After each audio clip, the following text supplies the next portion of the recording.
I'm Shadoe Stevens, and you've tapped into the hit zone. And now we're up to the man who's among a select percussive pop breed to hit the top 40. He's 42-year-old Don Henley, and Don's a singing drummer. He's one of the most famous and successful singing drummers to hit the chart. He played drums and sang lead vocals for the 70s supergroup The Eagles.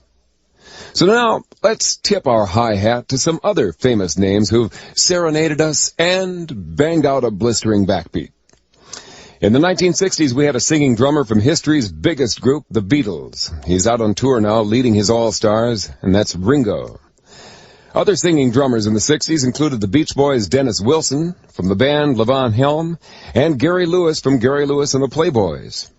In the 1970s, we had a singing drummer in the most successful brother-sister act of all time, the Carpenters. Karen Carpenter sang and played drums. And there was Nigel Olsson, who also went solo after drumming for Elton John's backup band. In the 1980s, we had Phil Seymour from the Dwight Twilley Band, Sheila E., Kelly Keagy from the band Night Ranger, and from the Bangles, Debbie Peterson. And then there's this decade's top singing drummer. He actually took over the lead vocals for the band Genesis in the mid-70s when Peter Gabriel left, and he's now carved out a colorful solo career, Phil Collins. And those are some of the singing drummers who've hit big in the rock era.